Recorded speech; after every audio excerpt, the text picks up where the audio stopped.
To our Yamhill County Wildfire update. We're doing it a little bit differently than yesterday's. We've just got Sheriff Tim Swenson on. Welcome, Sheriff. We've got Director Lindsay Manfrin of Health and Human Services, and we're going to do updates from, and I'm going to take questions via Facebook Live.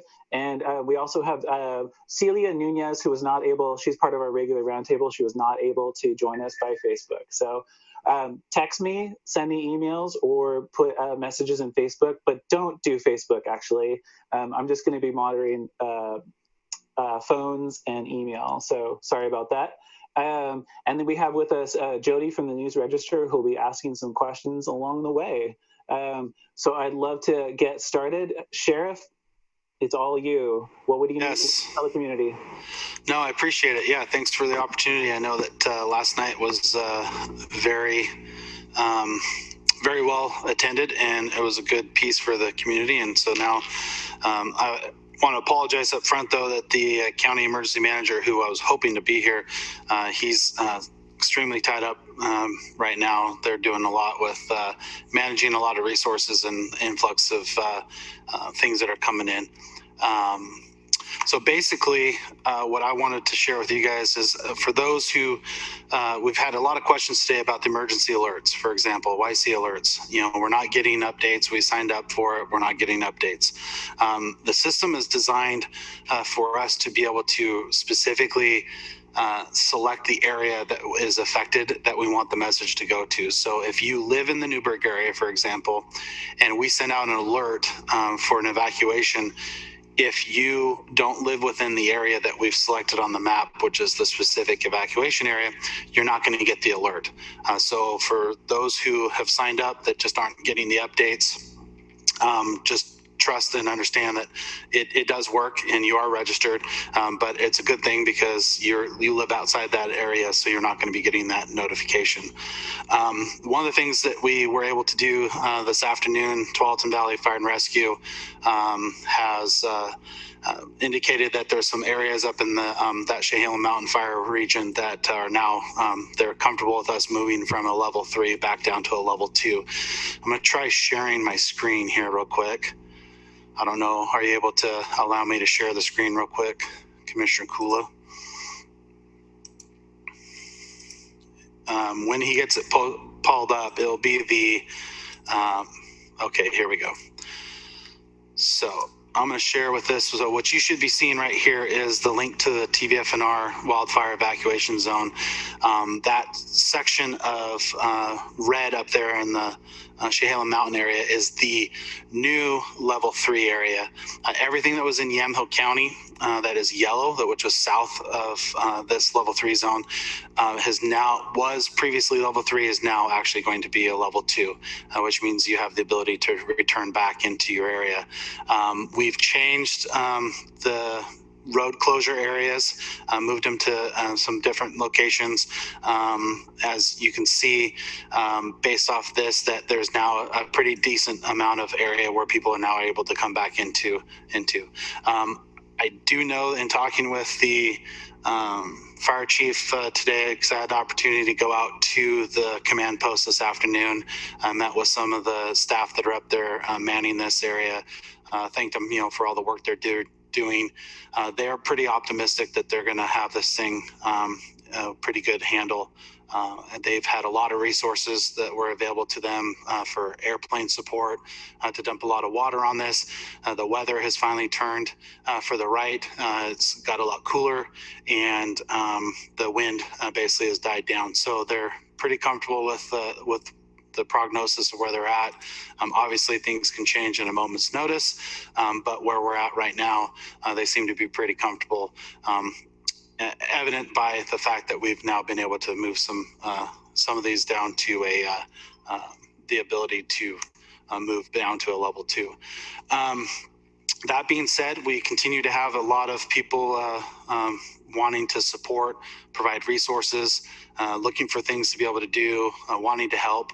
I would encourage a lot of people to continue to look at the emergency management website, their Facebook page, even make phone calls into emergency management, and be asked to be directed to a person who's tracking some of our resources. And if you have things that you want to provide or support, they'll let you know what we need, if we need anything, and where you can go to drop off a lot of those resources. But that being said, that's pretty much in a nutshell kind of the update on the fire area itself. For those people who are still in the affected level 3 area, I want you to know that we've had patrol staff, not just from the sheriff's office, but we've had some even patrol officers from the city of McMinnville that have been assisting us in patrols all night and all hours of the day in that affected area, just to ensure that people aren't coming into the location and causing problems with your property. So for those of you that are still in that level 3 area, you can reach out to Twelfton Valley Fire or even the emergency management. If you have some concerns about livestock and the ability to go back in there, there are abilities for us to escort you into your home if needed. So you'll need to reach out to emergency management, give them your specific address, and they'll assist you in coordinating that. So, Sheriff, the first question, I've gotten a lot of questions, but the first question would be phone number. How do folks reach out to emergency management in a way that doesn't overwhelm them, like no cell phone numbers? Yeah, so there should be a hotline number that hit the wrong button. Should be in a hotline that's posted on our EM page. That hotline number is the number that they can call into, and I'm going to try to pull it up here in a second and see if I can get the specific number. I have it memorized. Yes, that hotline number, that would be the one that they can call in, because it's being manned by volunteers 24/7, and so that would be the number for them to call. It's a 503-474-4944, I'm pretty sure. Sounds right. Sweet. Okay, great. Thank you very much, Sheriff. So what I'd like to do is go to Director Manfred now, and then we'll come back to questions just to make sure that she gets some time to update folks. Both from a public health perspective, we do still have 2 overlapping states of emergency in Yamhill County, and you get to help with both of them. So Director Manfred, welcome. Yeah, thank you so much, Casey. I appreciate the time. Certainly, we are paying very close attention to the air quality right now. For the first time since I can remember, Yamhill County has been deemed as having hazardous air, which is the lowest quality air that is sort of determined, right? It's very unfortunate. We are anticipating that while it may not remain in that hazardous level, that it will continue to be poor at least through Monday. That's what all weather indicators are telling us at this point in time. And so we are really encouraging individuals to stay inside as much as possible. And while you're inside, do what you can do to keep your indoor air as clean as possible. So keeping windows closed, running your air conditioner, but keeping the fresh air intake closed and the filter clean to prevent outdoor smoke from getting in. You know, if you have areas of your house where there is a gap indoors, things like that, cover those up so that you can, again, try to keep that inside air as clean as possible. And then certainly try not to do things that are going to increase the pollution of your indoor air, burning candles, doing things on gas stoves, vacuuming stirs up dust and things like that. So any of those things that you can avoid during this time where the air quality is so poor, we highly recommend that. And then of course, this is sadly a great reminder that we all need to be prepared for any of these types of events, whether it's a fire, a flood, an earthquake, that we really want people to be prepared to have their emergency kits ready and have those emergency kits ready in a way that you can up and go with them. So backpacks, things like that. Keep your emergency gear in a way that you are able to use it and move quickly.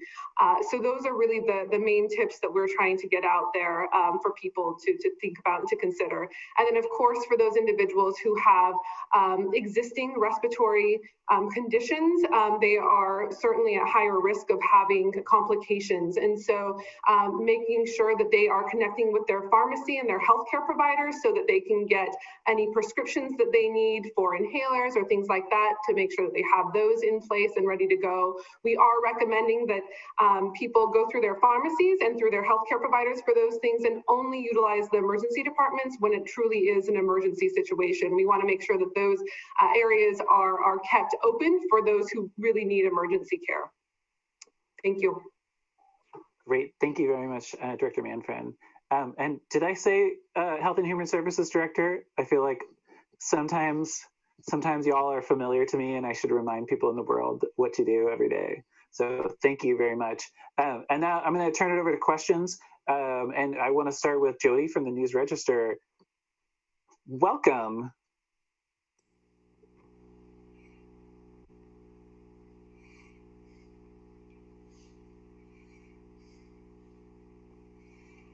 Sorry about that. Can you hear me now? Great. Sheriff, can you tell us if you've sent out any alerts to anyone in the county? Yes, we have. Because at the News Register, we feel like we represent everyone, and we signed up to receive all alerts, but have received none. So what are we doing wrong? So I will double check with the emergency manager, but I think it has to do with the specific type of alert that we send out.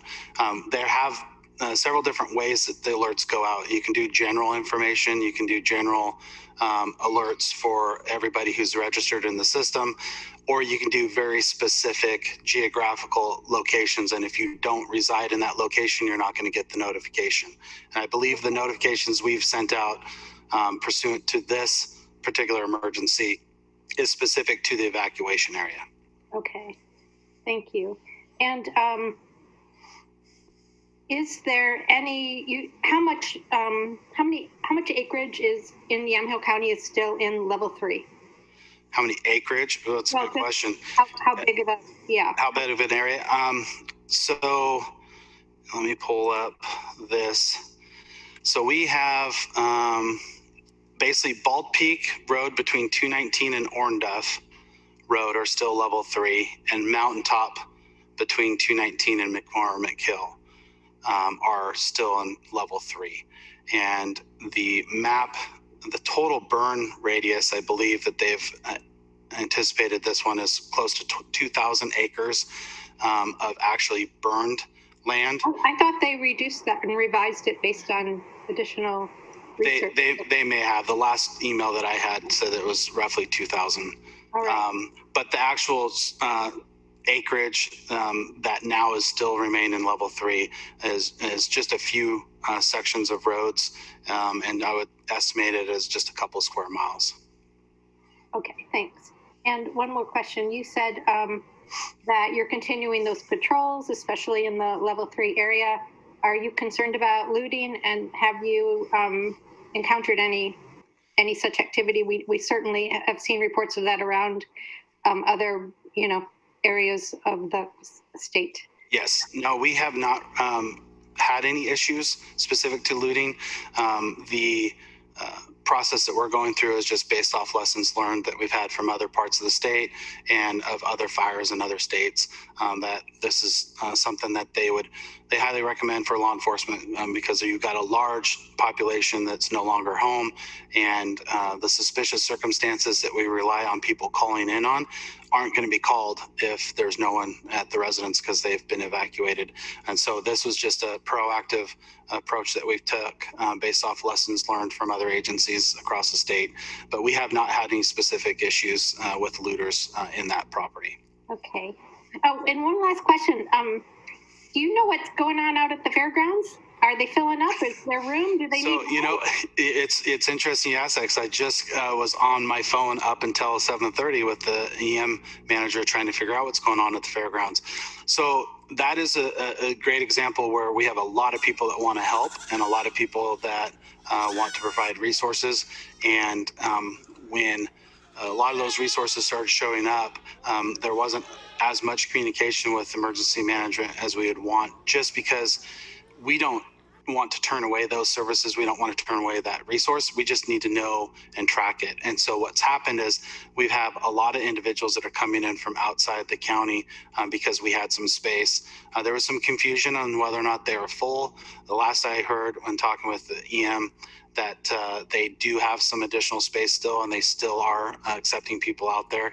And so they're going to start a direct line communication with one contact person from the fairgrounds to communicate with EM on a regular basis, so that when they do get to the capacity and they don't have room anymore, then we can immediately message that out. And part of the reason why we want to be involved in the tracking is primarily it has to do with resource specific, because a lot of these individuals who are coming outside from another county, specifically Clackamas County, if they're part of these larger fires that have listed that are to the level that we can get FEMA reimbursements down the road, any resources that we're expending in Yamhill County on those individuals, if we track it appropriately, we can apply for FEMA resources after the fact through their county specifically.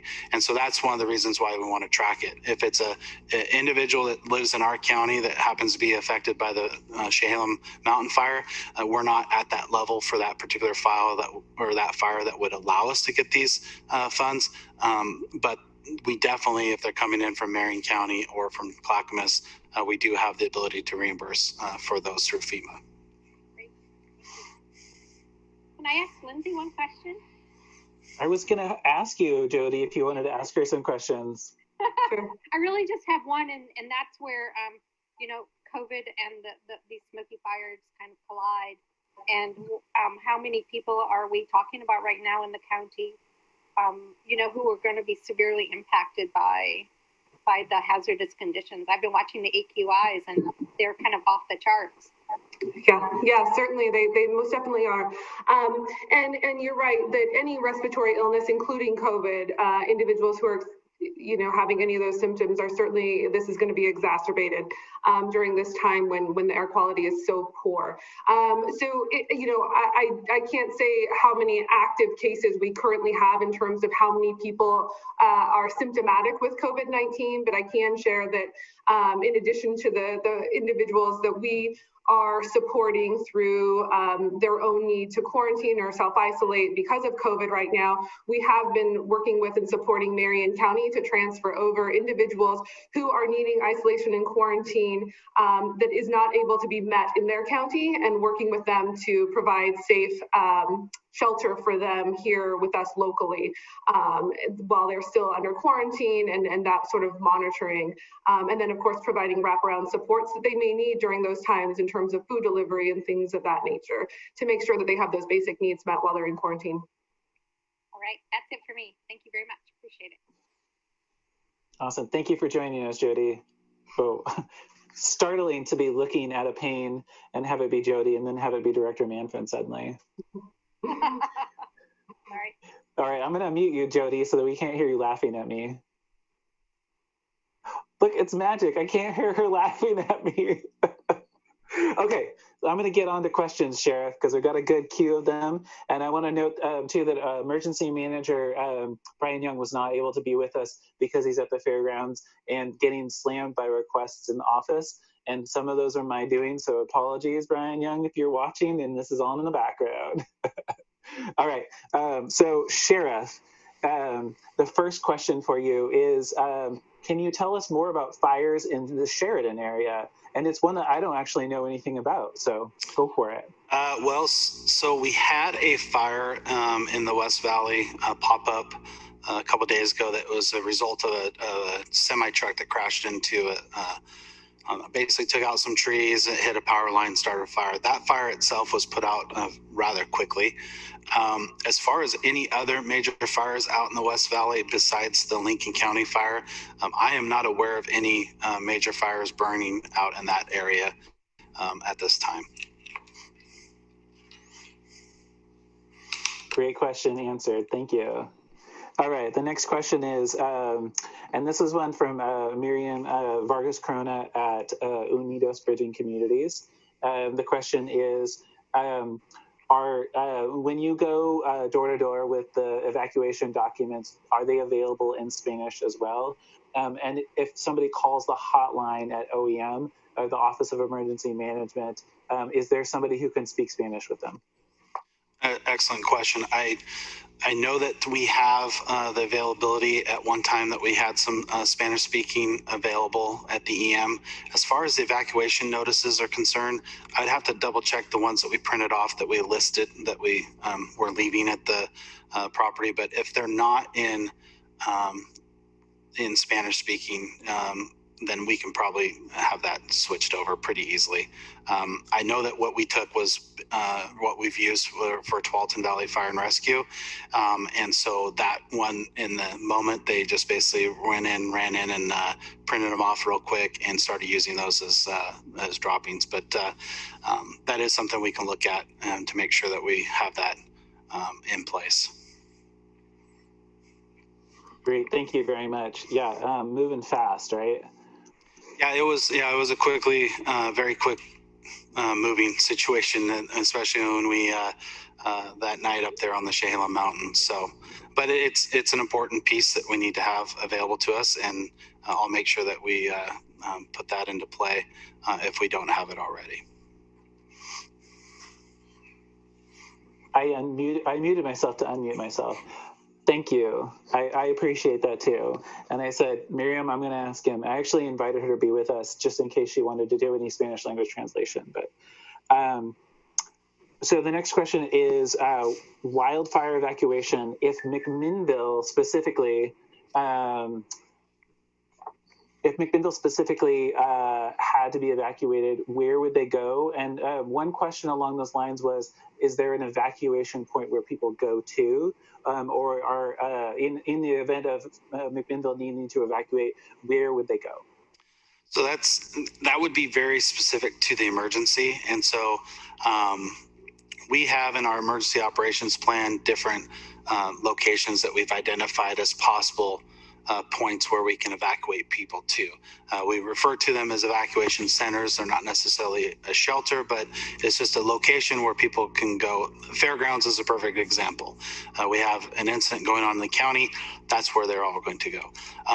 In the event that we were to have to evacuate an entire city, I think it would depend specifically on what the evacuation is going to be for, the length of time, that the possibility of that evacuation, and then it literally would be us reaching out to our community partners and other communities saying, we need to send people, we're displacing people, we need places to send them, let us know where we can send them to. So it is, I know it's probably not the right answer that they want to hear, and it's one of those where we really don't know until we know. Now, each city has their own emergency plan. City of Newburgh has their own plan. The city of McMinnville has their own plan. The county has a plan as a whole, and each one is very specific to the emergency that we're dealing with, whether it's an earthquake or wildland fire or windstorm. Great, thank you very much, Sheriff. So I'm going to, I have a list of questions, but I'm going to jump to one that somebody was kindly enough to let me know was on the Facebook Live, which I apologize to everybody out there. I had to turn it off because I couldn't figure out how to listen to the sheriff, and then 10 seconds later, listen to the sheriff. I'm still learning all of this. Okay, so the question from Facebook is, can you give us more information on the Hag Lake power line fire? And I was hoping that because you didn't say anything about it, that it was less of a concern to Yamhill County residents. Yeah, so that fire right now, I was trying to pull up my update that they have. That one, they are doing a really good job of maintaining. I believe that one from this morning, they had estimated more than 50% contained. The fire had set up and had not crossed over the Patton Valley area, which was one of their major concerns. And so, yes, a lot of the resources that they had with that fire has been redirected to other areas, and there has been no additional issues or concerns with the moving of that fire. Okay, great. Thank you very much. This is a personal question. This is my curiosity question. I am going to get to all of them, I swear. But this one is, I'm curious why of all the fires in Oregon, there were only 3 that were yesterday at least, they were declared FEMA important fires, and one of them was the power line. Is it because of the filtration facility? Well, it's I believe it is tied directly to the conflagration designation from the governor. And that particular fire had a conflag designation early on, primarily because of the location and the amount of resources that they were going to need to deal with that situation. And with the move over to the Chehalem Mountain fire, they redirected a lot of the resources from that fire to ours. And I think part of that reason is one of the reasons why it did not get listed as a conflag. But yes, it's directly once the governor, it's similar to when we declare an emergency in the county. Now we have additional resources available. When the governor declares the conflag piece, that frees up the movement of resources and task force within the state, and then also frees up the ability to access some FEMA dollars. The specific threshold on the dollar amount, I'm not privy enough on that FEMA understanding to know exactly what the dollar amount has to, but there's also some loss of life and property damage that also is associated with that in order to get to that point. Okay, great. Thank you very much, Sheriff. A follow-up to that would be that in our Board of Commissioners meeting today, I brought up that at least one resident on, I think they're on Garish Valley Road, they had a sheriff's deputy knock on their door, but they didn't get the alert from the alert system.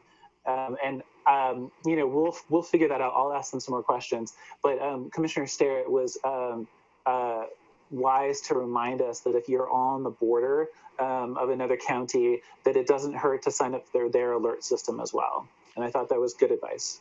Yeah, and like I said, we're going to do some digging with the geographical location, because it also could possibly be that we extended level 1 notifications, and that the emergency alert system that was sent out, that were doing at level 1s in areas where the alerts weren't sent.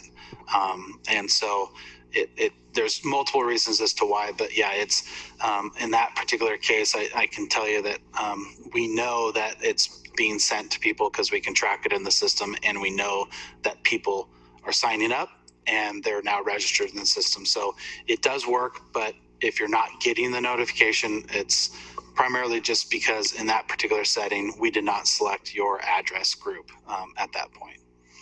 Okay, great. Thank you very much.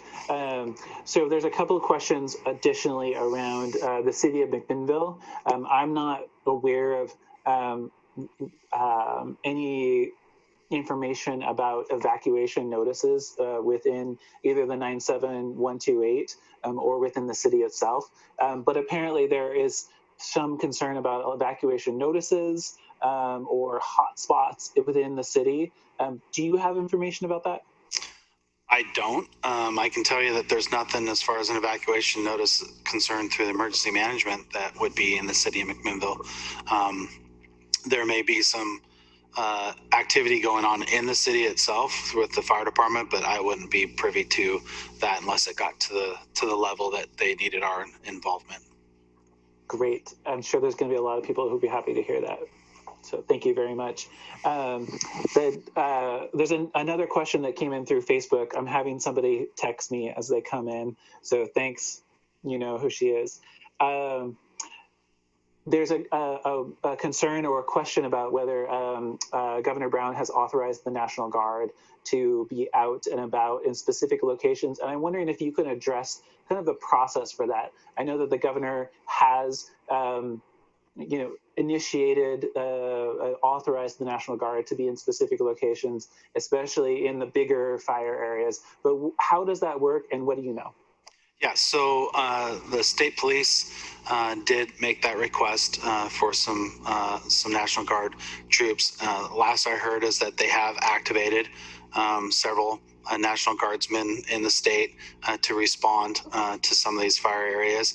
And typically what happens once that has been declared, there's a very specific process that is set up for the request of those resources, and it goes through the state ECC, And specifically, the superintendent from OSP has a major down there that would be managing all those requests. And typically what happens is those requests would be submitted through a county, also ran by the sheriff, and the request is specific to bodies to assist with road blocking, assisting with some evacuation notices, but primarily at this particular point, it would be just alleviating all the law enforcement presence at all of these roadblocks, and then allows them to then go back out and do law enforcement work. Because in addition to dealing with the fire, we also have, business as usual that we need to also do. And so what happens is that request then gets routed through the state ECC, and then they would reach out to the local sheriff, because the one thing they want to make sure is that if a community is requesting these resources, that there's not a duplication of resource requests. So they'll funnel everything back through the sheriff and through emergency management, and then they'll send the troops and the guardsmen to those locations. Obviously, the priority is going to be in some of the bigger, heavily affected areas and the bigger fires and some of the large fires that are active. Based off our resources, had that fire continued, or if it was continuing to grow and we had an extensive area that we needed to continue to evacuate and or maintain road barricades, we would probably request the resources of the National Guard to come in to assist.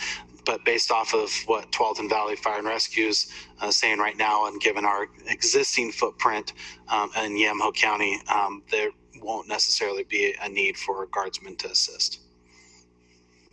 Thank you for explaining that. I really appreciate it for my own sake as well as for the audience. One question that came up earlier I want to come back to. We have two people who asked a similar question. One of them is, what community resources are available for homeless people?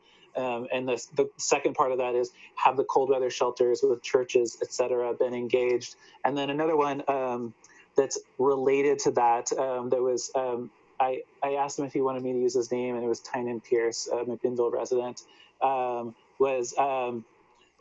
are there any special resources that are available to the houseless community, and can they go to the local shelters for displaced persons? And that might be a question for both of you and Director Manfred. Sure.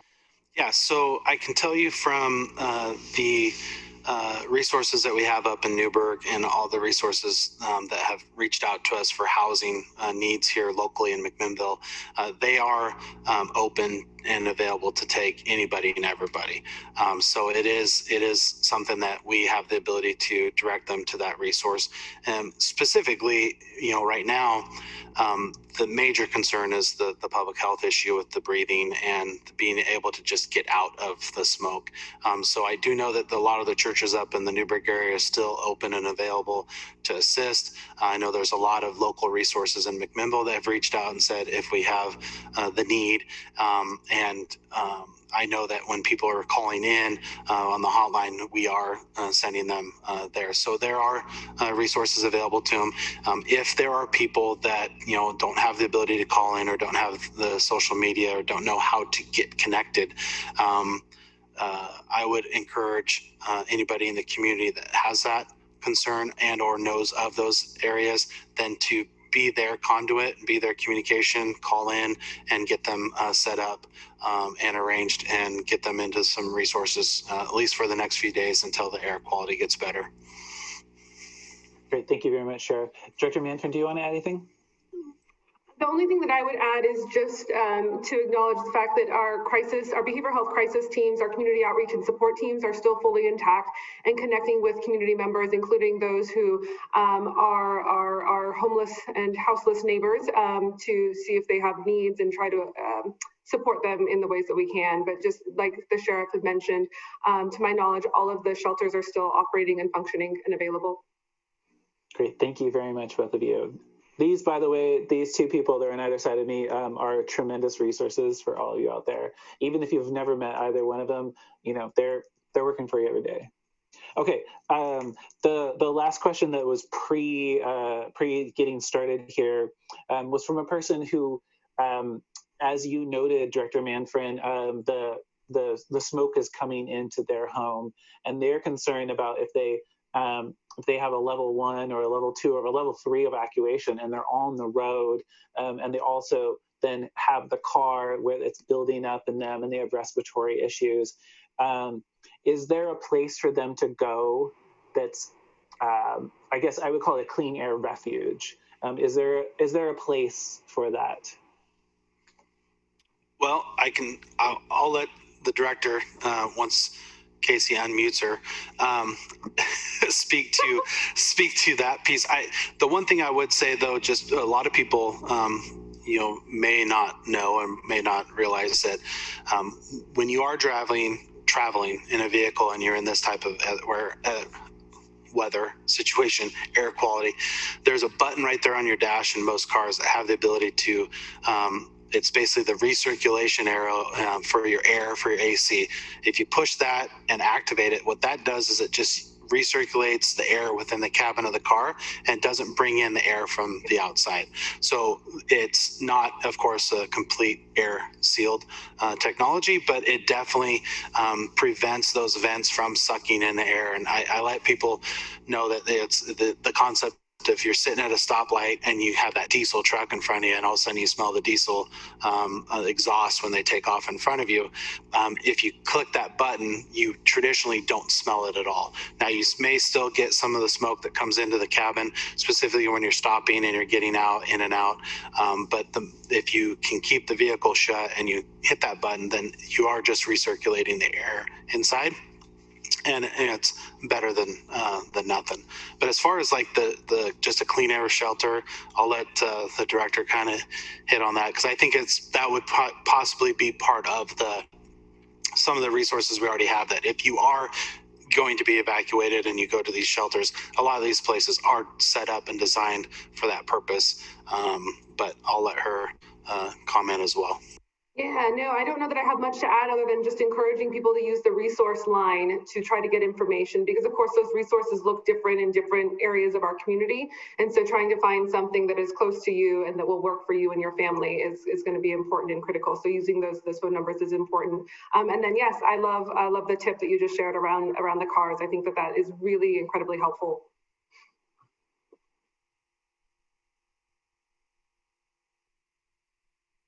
Oh my goodness, I dropped my pen. Sorry, that was the pause. Okay, thank you very much. I'm going to get started on some other questions, and these are pretty hard-hitting ones. So, and I really appreciate people asking them. This is through my conduit from Facebook Live. Since evacuation routes appear to be getting scarce, and I think we're all aware of how we're in some ways surrounded in a way, would you consider it prudent for people to leave an area now if they feel like their evacuation routes are getting cut off? Well, I think that's more of a personal choice. I mean, I know that a lot of people, that when we issued the level 1s, which are basically just, be ready, once they saw that, they ended up leaving the area to go to families and friends just for peace of mind. And I think that ultimately comes down to personal choice. But I can tell you from a disaster preparedness, you should always have an idea of where you can go and how you're going to get there. And in situations like this, I would recommend highly that it's your own peace of mind that is important in these situations, your own mental health and whatever makes you feel better to do for you and your family. And if you're in a situation where you feel like it would be better for us to go stay with someone else, and you can feel free to do that. I can tell you that based off of the existing emergency in our county with that fire up in the north end and things coming somewhat to a closure, that I would say that the threat of having some major issues within the county continues to go down every day, especially with the weather changing. And then, of course, at the moment in time that the weather pattern allows for this smoke to get out of this area, we should be right back to the wonderful sunshine that we get to enjoy in the late September, and question why all of our kids have to go back to school so soon. I'm eager to see that late September weather.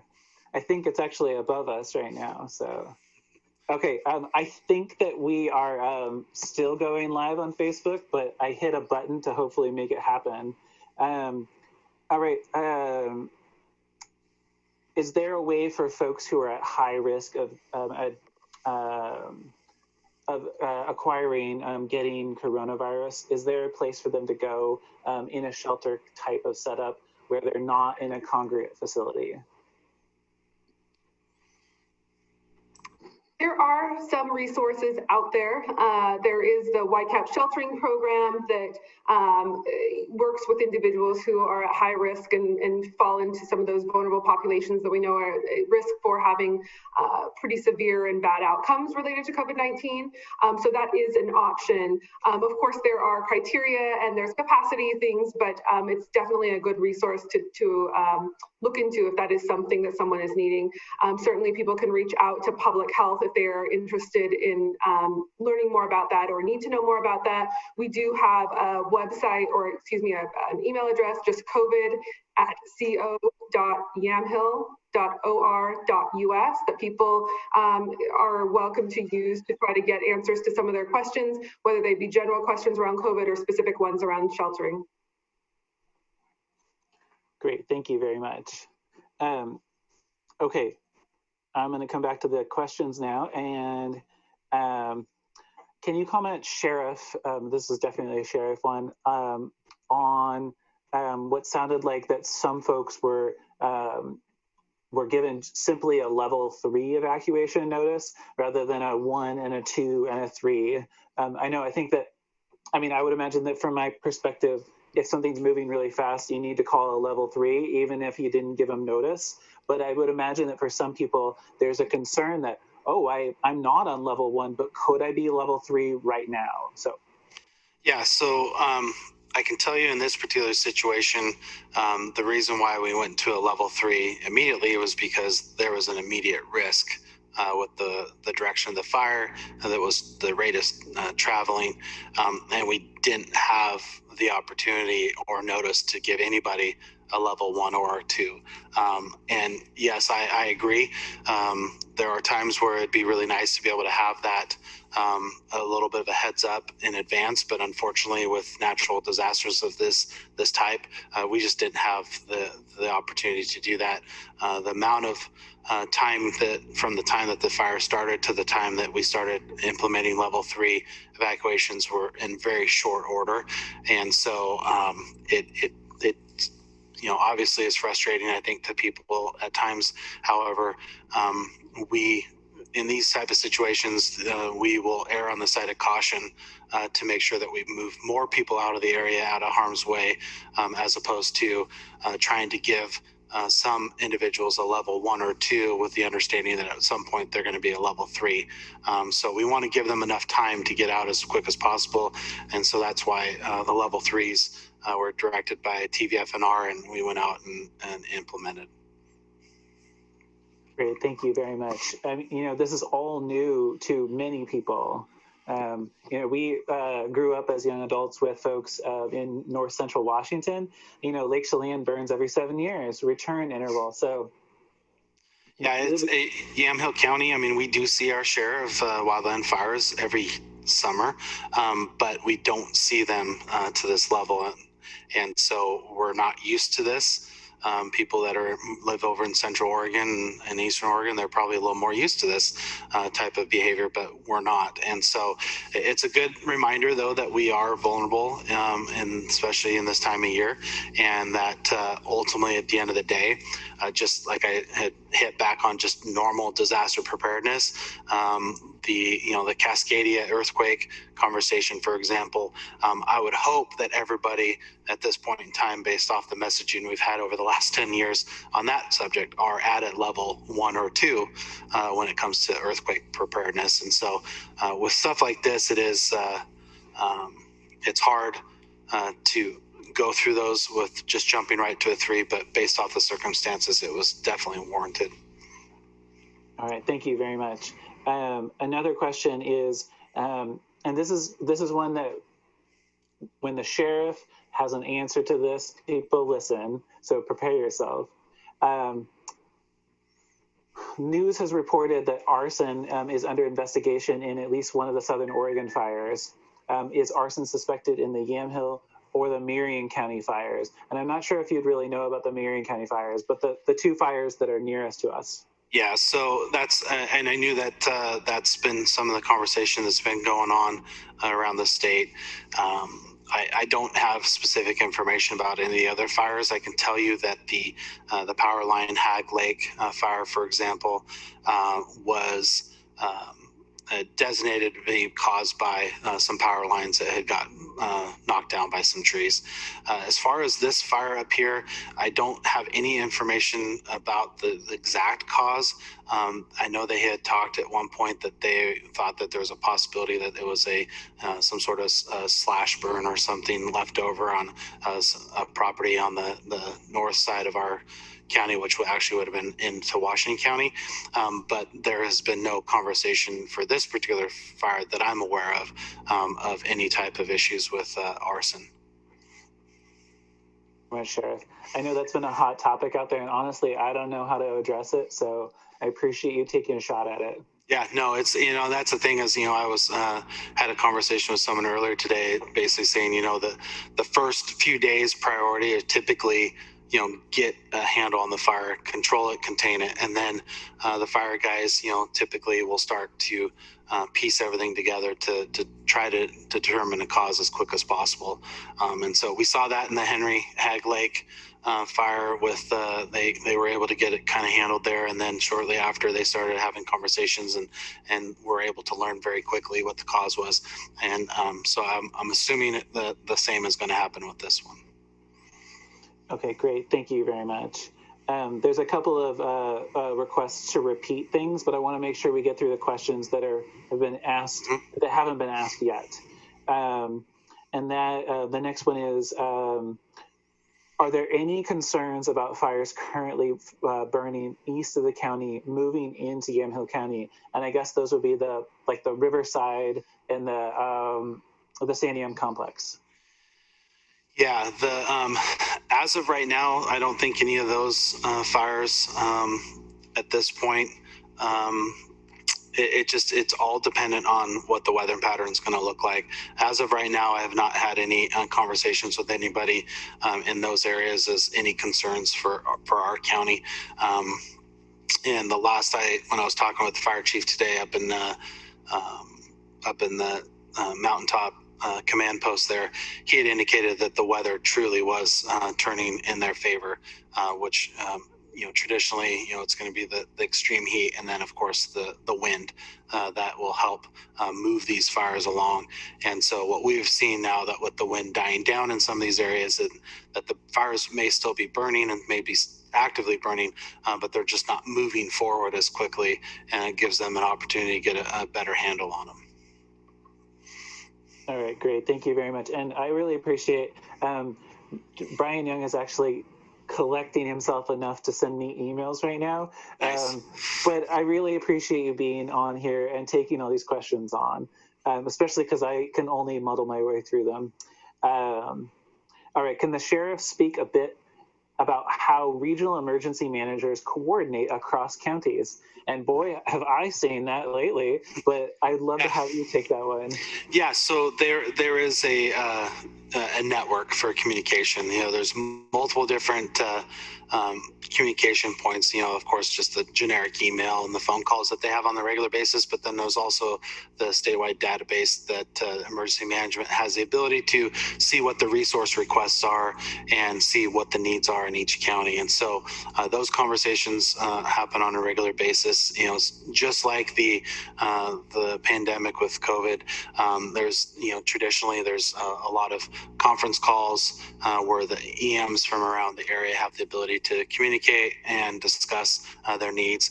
Now that the state is kicking in their ECC, which is basically their statewide emergency operations center, that you'll start seeing a lot more communication for resource needs across the state come through. But that is something that all the county emergency managers, they all, just like we do in law enforcement, we rely very heavily on information sharing across the state and our neighbors, and that's the exact same thing with emergency management. Great. And I just wanted, we had a fewer attendance conversation yesterday. And one of the things that somebody asked about was mapping. And you've probably been involved in the conversations of CNEM that our planning department is coordinating, because this is what they do. They coordinate with our emergency manager to start making some of those maps. So I'm very excited about that. Yeah, and that's the thing, is that a lot of these areas that have these really good detailed GIS mapping software, they come from areas where they have a lot of need for that, and they're very large. And Yamhill County, obviously, we still have a need for mapping, and in this particular case, we were able to, with the planning department, put something together to assist. But as far as the ability in the moment at the time, we were still dealing with the resources we had available for Yamhill County. But now we will have the ability to, and of course this gives us an opportunity to start talking about what we need to do in the future for situations like this, and how do we have access to that resource and use that. And a good example is this setup from Tvfnr with evacuation maps and everything. You'll see that if you look at Marion County's websites, Clackamas County's, Lincoln County, they're all basically very similar. And the fire services have, these really robust mapping systems that they use for these situations. And so I think it would be a very good investment to sit down and see what resources we currently have and make sure that we can maximize that in situations like this. Yes, and I want to note that Sheriff's Office put out a great map for what we have the other day, yesterday maybe, the one with all the pinpoint spot fire maps, and that was very helpful to me. But you know what? I think that might be part of the hotspots in McMinnville, because you probably have learned that the steel mill shows up as a hotspot. Yes, yeah, it's a satellite image where it hits a certain heat signature and it'll show. So yeah, if you look in the city of McMinnville, there are several different hotspots that are popping up. Those are all heat signatures associated with various things in the community, specifically the steel mill. So yeah, it is something you have to be careful about when you are looking at that type of a map. But it is a good tool to use moving forward. Full disclosure, my wife figured that one out before I did. So, okay, let's go on to the next question. This one's for both of you, Director Manfred and Sheriff. I know the question, but I still need to look at it. Is there a news source that you recommend as being reliable and impartial? And I'd like to note that the News Register is on this call. So a news source when it comes to social media or for newspaper? Because I'll tell you that the News Register has traditionally been a very good partner with ours, and I'm not just saying that just because they're on this call, but we've always had a really good relationship. And pretty much any printed media source, I would say, would be the one that I would be listening to with any messaging. The hard part is social media, Facebook, Twitter. There are so many different versions of media and articles and things that are being sent out. And I can tell you, just like in this particular case, if it's not on the Sheriff's Office Facebook page and it's not being shared by Yamhill County Emergency Management, if it's not being shared by the News Register, for example, the Newburgh Graphic, then I would always say, oh, well, is this truly an accurate source, and is this truly something I want to get behind?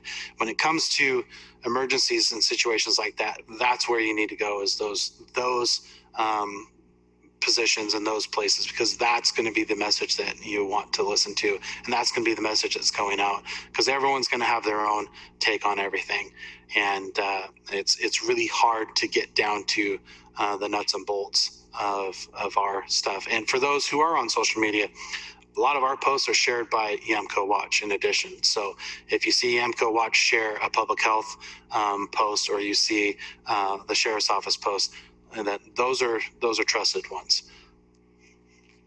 Hopefully that answers the question. Yeah. So I I would say I completely agree with the sheriff there. And the one thing that I would add is just to recognize with events like this and natural disasters that things change so rapidly. So it's critical that what was shared sometimes even hours ago might be outdated a couple of hours later. And so just being aware of that is really critical in these types of situations. Awesome. That's a really good point. The delay between, like, let's look at the timestamp of this one. And I actually noticed that, full disclosure, I did invite the Newberg Graphic to join us as well. So that would have been the other person on the tile. They're busy. They've got a whole city to take care of. But I always look at the timestamps, right, on the news register stuff, like, oh, yeah, okay, got it. All right, we have a lot of questions apparently coming in now. Sheriff, you had said during the where to evacuate to that it depends. Can you elaborate? I think that folks are still have some uncertainty, like if somebody was in the city of McMinnville and they got an order to evacuate, which we have talked about is really unlikely to happen right now, but where would they go? Or where would you recommend? Well, that's a good question because I know people like to have certainty. I know people really want to have black and white, and I guess I can say it in this particular circumstance. We had this small little area that we were evacuating. For example, we went there door to door and we noticed them and said, "Hey, listen, we need you to get your stuff and we need you to leave because there's an emergency." And they all, obviously came down to a heavy populated area, somewhere that was outside of the area. Then it's like, okay, where do we go from here? So then that's when the resources get putting together. So, for example, if the city of McMinnville needed to be evacuated right now, what I would advocate to people is know where, if you were told right now you need to leave because you can't be here, know where you can go on your own. For example, do you have family that lives outside of the area? Do you have people who live in Salem where you can go? Do you have people that live in Portland? Know where those places are so that when you are being evacuated, for example, for a wildland fire up in your area, okay, well, if I come into Newberg or McMinnville, I'm outside of that area and I should be just fine. But it's hard because when I say it depends is like in a Cascadia earthquake event, there's going to be multiple areas in the state of Oregon that are going to be affected by that. And so by us asking you to evacuate your area or your house for an emergency or for safety purposes, it is going to be hard to determine where you go. And it's, like I said, it's going to be specific to the event. If we have a flooding in the West Valley and we evacuate them into the city of McMinnville, we will have designated locations that we would be directing these people to. And so it's incident dependent based off of how much we can plan in advance.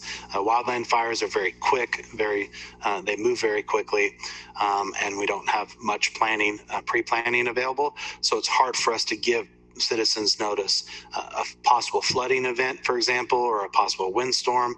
We have a little bit of notice in advance of when that event may occur, and so we can prepare a little bit better and have a little bit more direction of where people can go to. Great, thank you very much, Sheriff. And this is a question for Director Manfred. Can you repeat I think it was your COVID resource page. Can you repeat the website for folks? There's a lot of folks who they want to have a clear sense of where they can go for resources around safe sheltering. Sure. So certainly the sheriff may have the county emergency management information, but for public health specifically, the email address is COVID, COVID, at co.yamhill.or.us. Then if you're looking for general resources around COVID or even around the fires and air quality, you can go to the Yamhill County Public Health website and find information on our homepage there. And of course, just Googling it should pop it up as well. Great, thank you. I think there's a lot of folks who are like, oh, wait, what was that one? So there's another one to follow up is, Sheriff, can you repeat can you explain again where people go to sign up for the emergency management alerts? He's looking for the mute. There, found it. I had multiple things open up. Yes, so if you go onto the Yamhill County website, the general website, and you click on the emergency management tab, there is a link about halfway down.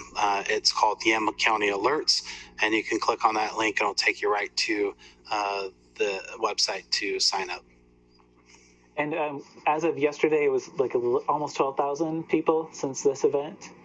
Yeah, we had last night we had 11,400 and some odd new people sign up, and so I'm assuming that we've continued to get more sign up for it. Okay, great. Thank you very much.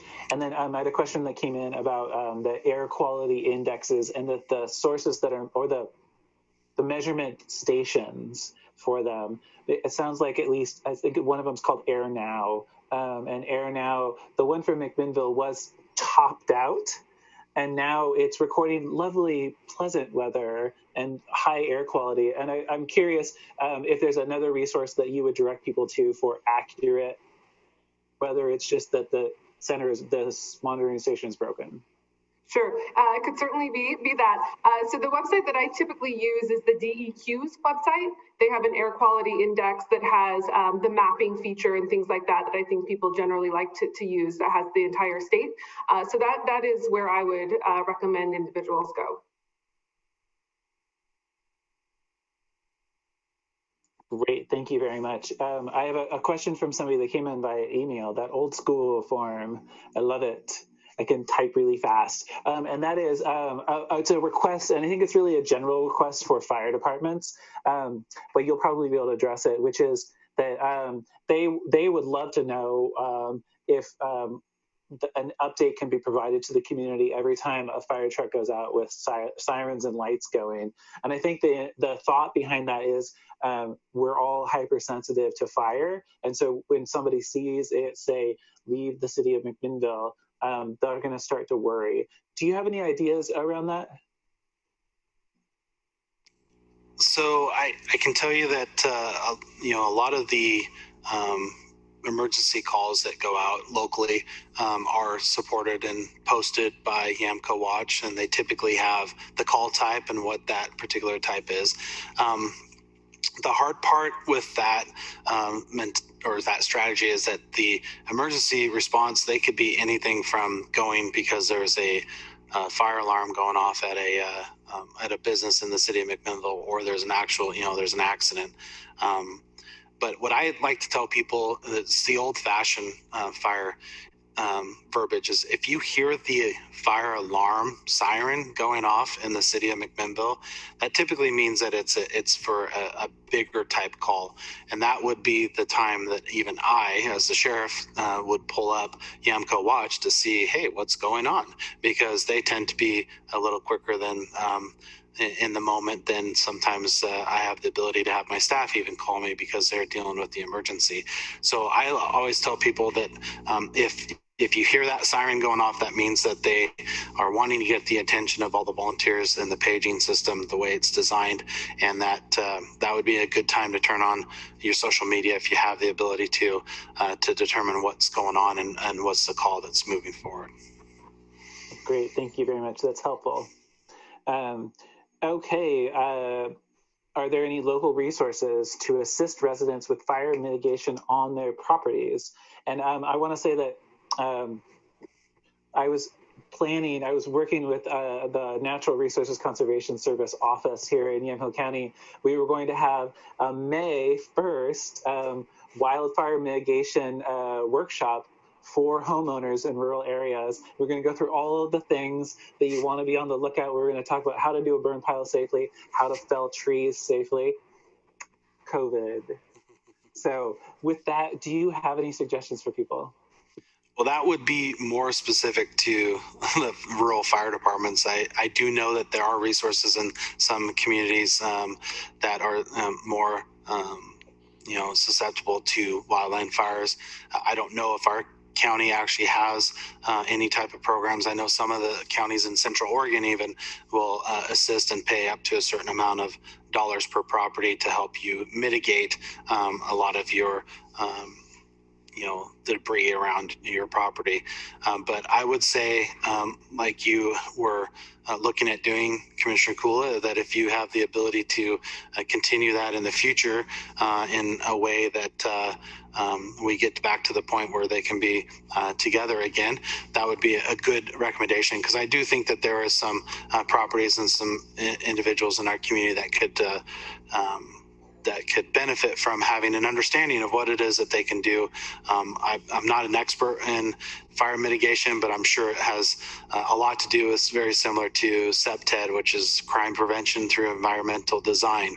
The whole push that, don't let your shrubs grow up too tall over your windows so that people can hide behind them, and make sure that your lights are on in a certain way and around your property. And you're designing your property to be more protective and less of a criminal element.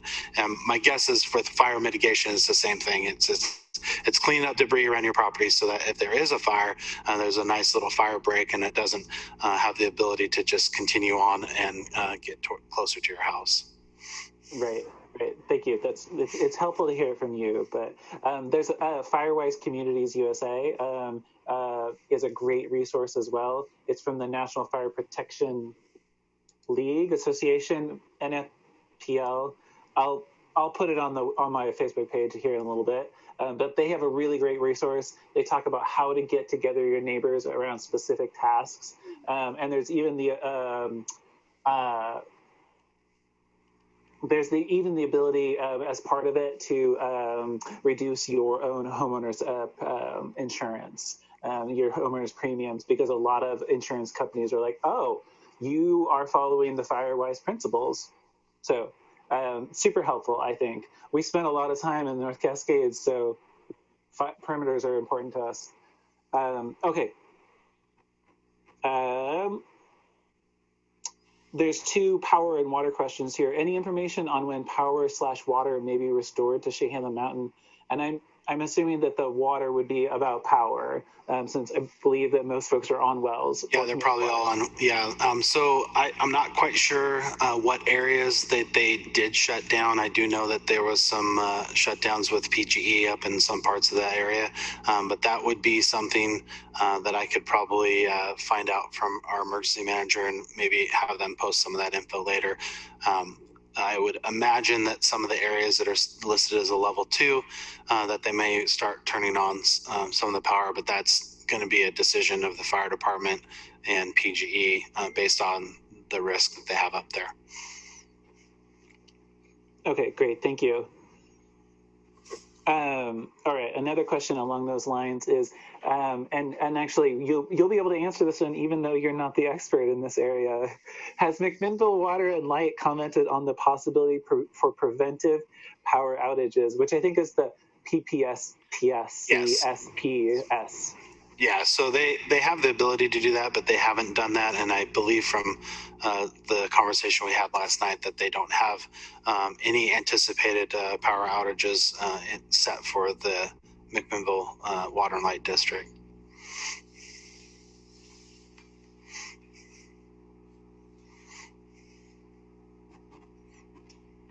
Sometimes I forget that I'm muted. Okay. ODF, so Oregon Department of Forestry, is reporting that 19 of the fires in the last 2 days are, quote, human caused. Can you explain what that would mean from a fire or a sheriff's perspective, what you think that means? Yeah, so human cause can mean all sorts of things. It could be a campfire that was left unattended. It could be a vehicle parked on the side of the road and the undercarriage of the vehicle caught the grass on fire, all the way up to the unwanted arson. And so with them claiming human cause, it in essence it's just an overall definition that this was not an act of God. This wasn't the wind knocking a tree over and hitting a power line. This was not a transformer blowing because of a wind event. That this was specifically caused by either human error or some sort of human cause.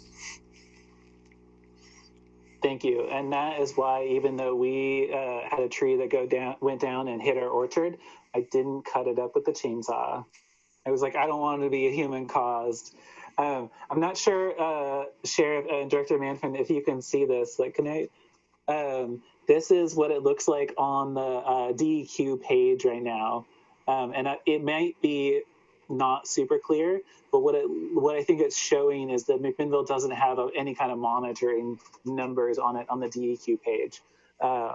So I know. Not sure what to do with that, except that we should figure out a way to have a monitoring station, I guess. Yeah, certainly. And that's, I don't know when that changed, because certainly it was reading at hazardous levels earlier, even on the map through the DEQ page. So I wonder if there's something wrong with the sensors, or if there is something related to some other factor that's playing into that. That's definitely something I can talk to our partners at OHA about and get some more information on. They definitely need more inquiries. But I think this is a really important thing that, we have a coronavirus, we've got a novel global pandemic, and then we've got a fire, and we're worried about the fire burning down people's homes and their barns and evacuating them. But we also now have something that the smoke levels that are in our community that are equally detrimental to people's health. One on top of one on top of one. There was another request from somebody to repeat the hotline number for the Office of Emergency Management. So I'm going to do it again, which is 503-474-4944. And it wasn't up starting this morning, so I'm excited that it's going and live, which is why I got it memorized. I only have a few numbers memorized. Okay, we actually got through all of the questions, so I want to offer up, are there any last thoughts you have for people in the community around coronavirus, the public health implications of the fires, or the state of the fires in general? Well, I would just tell you that just keep posted, or pay attention to the county emergency website.